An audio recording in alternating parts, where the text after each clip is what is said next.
En musculation, je crois en une seule chose, la souffrance à 300%.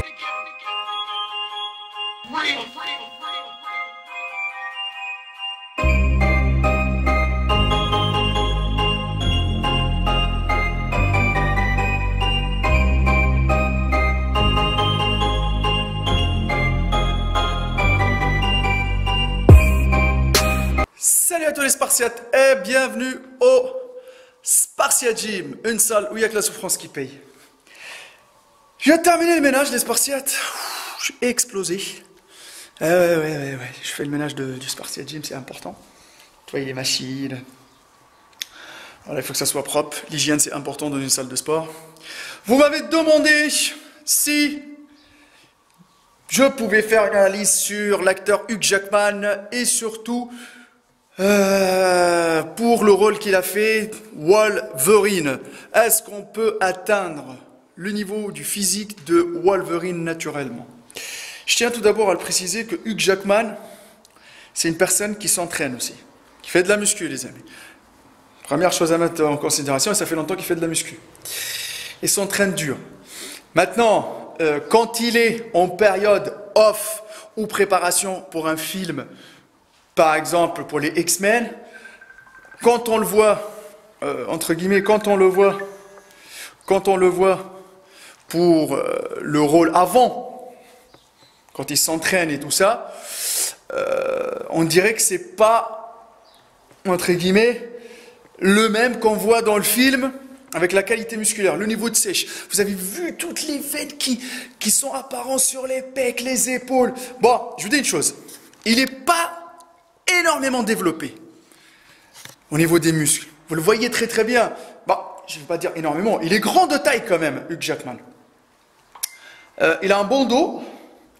Bon, les épaules, ça va. C'est pas des épaules non plus énormes en noix de coco, mais ça reste quand même pas mal. Donc, je vous dis une chose, c'est une personne qui s'entraîne. Au niveau des pecs aussi pareil. Mais sauf que regardez le niveau de sèche et la qualité de la peau qu'il a quand il est au mode Wolverine. Mais je vous dis même pas. Là, les veines. Mais il est sec comme jamais. On dirait.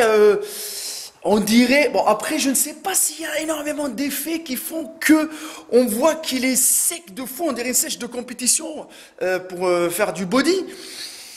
Moi, je dis que obligé.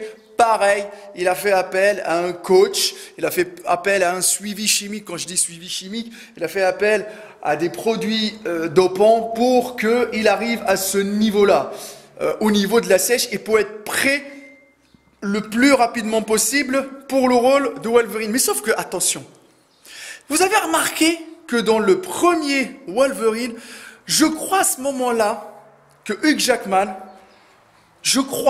Hugh Jackman, il n'a pas utilisé des stéroïdes anabolisants. Je vous montre une photo du premier Wolverine qu'il a fait, le X-Men 1. Vous le voyez, je crois pas trop. Par la suite, l'évolution, au fil du temps qui prend de l'âge et au fil du temps qui sort un X-Men, le mec, il est de plus en plus sec. Mais le problème, c'est que quand tu es sec, bah, quand tu vois le volume musculaire, tu dis qu'il est énorme. Sauf qu'il n'y a pas un volume musculaire énorme. Mais par contre, la qualité musculaire, en plus, il a pris de l'âge. Et au niveau de la sèche, ah bah ça, c'est pas une évolution pour ma part. Cette évolution-là, elle n'est pas naturelle du tout. Il y a tout le temps, ils ont fait appel à... J'appelle à moi un maître Yoda qui fait des transformations spectaculaires sur les acteurs d'Hollywood. Maintenant, à vous, les Spartiates, ce n'est que mon avis personnel, franchement, ce n'est que mon avis personnel, mais moi je me suis basé sur quoi? Bon, il est grand de taille. Je vais vous dire une chose, c'est pas le mec qui se dope à la folie, hein. Mais par contre, quand je vois l'évolution de Wolverine d'un épisode à un autre, bah putain, je dis la préparation de fou et l'évolution de dingue.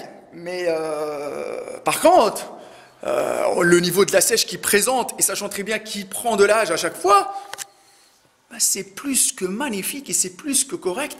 Mais faites attention qu'il y a du boulot derrière et que le mec il s'arrache avec une diète de bâtard, avec des entraînements tout le temps pour qu'il puisse assurer le film. Et entre nous, quand on lève Hugh Jackman de Wolverine, il n'y a plus de Wolverine. Mais il n'y en a plus. Il n'y a plus. Après, accumuler à tout ça, vous ajoutez les effets spéciaux, etc. Oui, mais est-ce que le physique de Wolverine, franchement, moi je pense que le physique de Wolverine, dans le 1, on peut l'atteindre. Et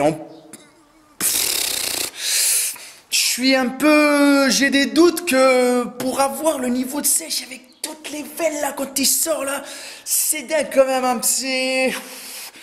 Le mec, il a congestionné fois 1000, quoi. Donc, vous allez me dire, est-ce qu'on peut atteindre son physique naturellement ou pas à Wolverine? Moi, personnellement, je vous dis, peut-être se rapprocher, mais avoir le même, pas du tout. Parce que vous savez très très bien que ça fait impressionner. Si tu enlèves le physique de Wolverine, qu'est-ce qui reste dans le film? Que ce soit dans les X-Men ou que ce soit dans Wolverine tout court. Qu'est-ce qui reste? Qu'est-ce qui reste? Et ce n'est que mon avis personnel. Mais, moi, à mon avis, je sens qu'il a fait appel à des stéroïdes anabolisants. Maintenant, à vous de vous exprimer dans les commentaires, mais ne cherchez pas, inspirez-vous de ces physiques-là, mais ne cherchez pas à les copier. Parce que si vous cherchez à atteindre le physique de, de Hugh Jackman, franchement, pendant le tournage, je dirais non qu'il n'est pas atteignable. Personnellement. Avec la qualité musculaire qui est présente à la caméra, non. Par contre, quand il est en période off, bah, tu vois très très bien que c'est le retour à la normale et que les mecs, ils ont des physiques, bah, voilà, je vous montre une photo, banale. Et ces physiques-là, c'est clair qu'on peut, on peut espérer se rapprocher ou les atteindre naturellement. Mais quand ils sont en mode, on dirait, en mode compète, là, terminé. Hein. Bâclé l'affaire. Bon voilà les amis, moi j'ai répondu avec mon avis personnel. N'hésitez pas à mettre votre avis à vous en bas de la description. Je le répète encore une fois, ce n'est que mon avis personnel et le but de ces analyses-là, c'est vous donner une idée sur les physiques qu'on peut atteindre, ok, et répondre à vos questions, parce que vous ne vous arrêtez pas, vous m'avez massacré, Je m'excuse, si la caméra elle floute de temps en temps, s'il y a de l'ombre, etc., c'est la galère. Donc la caméra, elle tient de justesse. Voilà, il n'y a que la souffrance qui paye, les amis, il n'y a que la souffrance qui paye. Faut que les rageux, faut que les haineux. Faites attention, car sur le net, il y a beaucoup de vendeurs de rêves. Et chez nous, les Spartiates, on fuck motherfuck les vendeurs de rêves. Ok, les amis? Donc, n'essayez pas de ressembler aux acteurs d'Hollywood, parce qu'ils ont un autre mode de vie, et que les mecs, ils sont prêts à faire tout et n'importe quoi, même au péril de leur vie, pour assurer leur rôle pendant le film à 300%.